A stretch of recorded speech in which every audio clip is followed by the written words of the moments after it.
ஞானமுள்ள மகன்களை விரும்பிய மன்னன். வணக்கம் அனைவருக்கும், மீண்டும் வரவேற்கிறோம்.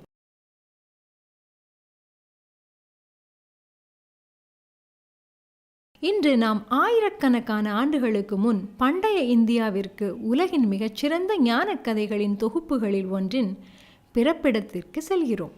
இதுவே பஞ்சதந்திரம் எப்படி உருவானது என்பதற்கான கதை. நெடுநாட்களுக்கு முன்பு தென்னிந்தியாவில் மகிழரோப்பியா என்ற செழிப்பான நகரம் இருந்தது. அது வர்த்தகம், கலாச்சாரம், கல்வி ஆகியவற்றில் புகழ்பெற்ற நகரம். அதை ஆட்சி செய்தவர் அமர்சக்தி மன்னன். அவர் சாதாரண அரசன் அல்ல, ஞானமுள்ளவர், பல கலைகளில் தேர்ந்தவர், சாஸ்திரங்களில் புலமை பெற்றவர், நல்ல நிர்வாகி. ஆனால் அவர் இளகிய மனம் படைத்தவர். ஏனெனில் அவருக்கு 3 மகன்கள் இருந்தனர். பகுசக்தி, உக்ரசக்தி, அனந்த சக்தி. வலிமையான பெயர்கள், ஆனால் பலவீனமான அறிவு. அவர்களுக்கு கல்வியில் ஆர்வமில்லை. ஆர்வமோ ஒழுக்கமோ எதுவும் இல்லை. ஆசிரியர்களை புறக்கணித்தனர், புத்தகங்களையே வெறுத்தனர், சோம்பேறித்தனத்தில் நேரத்தை வீணாக்கினர். இது மன்னனை மிகவும் வேதனைப்படுத்தியது. ஒரு நாள் அமைச்சர்களை அழைத்தார். என் மகன்கள் அறியாமையில் மூழ்கியுள்ளனர். அவர்களை பார்த்தால் என் ராஜ்யத்தையே என்னால் அனுபவிக்க முடியவில்லை என்றார். பின்னர் ஒரு பழமொழியை சொன்னார். பிறக்காத மகனும் இறந்து போன மகனும் முட்டாள் மகனை விட உயர்த்தியானவர்கள் என்றார். அவர்கள் ஒரு முறை மட்டுமே துயரம் தருவர், ஆனால் முட்டாள் மகன் வாழ்நாள் முழுவதும் இதயத்தை துன்புறுத்துவான் என்றார். அரசவையே அமைதியானது. கன்றும் தாராத பாலும் தாராத பசு என்ன பயன்? அறிவும் இல்லாத பக்தியும் இல்லாத மகன்களால் என்ன பயன்? என் மகன்கள் அறிவொளி பெற என்ன செய்யலாம் என்று அவர் கேட்டார். ஒரு அமைச்சர் எழுந்து கூறினார், மகாராஜா, இலக்கணத்தை மட்டும் கற்றுக்கொள்ள 12 ஆண்டுகள் ஆகும். பின்னர் அரசியல், பொருளாதாரம், தத்துவம், தர்மம், நெறி அனைத்தும் விரிவானவை. அதற்கு பிறகே அறிவு விழிக்கும் என்றார். மன்னன் நெடுந்துயர் விட்டார். அவருக்கு பல ஆண்டுகள் காத்திருக்க முடியாது. அப்போது சுமதி என்ற அமைச்சர் முன்வந்தார். மகாராஜா, வாழ்க்கை குறுகியது, அறிவியல் முடிவற்றது. குறுகிய வழிதான் நமக்கு தேவை. விஷ்ணு சர்மா என்றொரு பிராமணர் உள்ளார். அனைத்து சாஸ்திரங்களிலும் வல்லவர். அவர் மட்டுமே விரைவில் இளவரசர்களை கல்வி அறிவு பெற்றவர்களாக மாற்ற முடியும். மன்னனின் முகம் நம்பிக்கையால் பிரகாசித்தது. அவரை உடனே அழைக்கவும். விஷ்ணு சர்மா அரசவைக்கு வந்தார். அமைதியானவர், வயதானவர், ஆனால் ஆழமான ஒளியுடன் மன்னனை மரியாதையுடனும் கூறினார். என் மகன்களை அரசியல் மற்றும் தர்மத்தில் கல்வி கற்பிக்கவும். வெற்றி பெற்றால் 100 வரிவிலக்கு கிராமங்களை வழங்குவேன் என்றார்.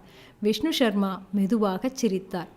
நான் என் ஞானத்தை விற்கவில்லை என்றார். அரசவை அதிர்ந்தது. எனக்கு 80 வயது, செல்வம் வேண்டாம், ஆனால் என் உறுதியை கேளுங்கள்.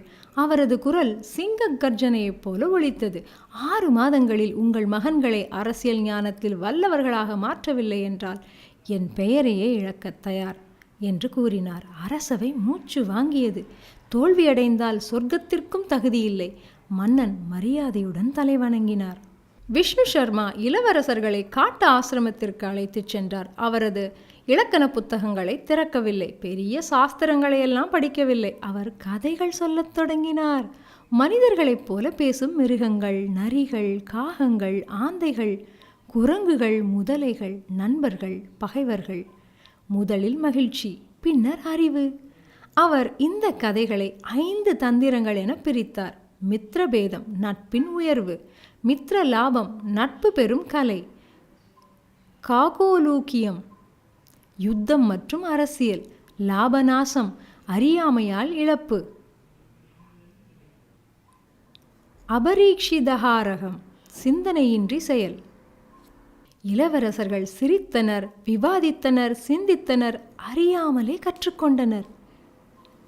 விஷ்ணு சர்மா ஒரு உண்மையை புரிந்திருந்தார். இளைஞர்கள் போதனைகளை விரும்ப மாட்டார்கள், ஆனால் கதைகளை நேசிப்பார்கள்.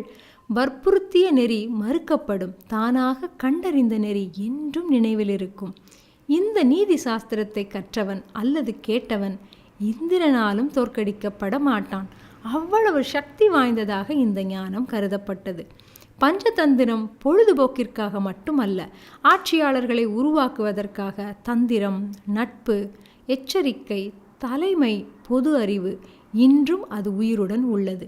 ஏனெனில் மனிதனின் இயல்பு மாறவில்லை. பேராசை இன்னும் உள்ளது. பொறாமை இன்னும் நட்பை அளிக்கிறது. அவசரம் இன்னும் பச்சாதாபம் தருகிறது.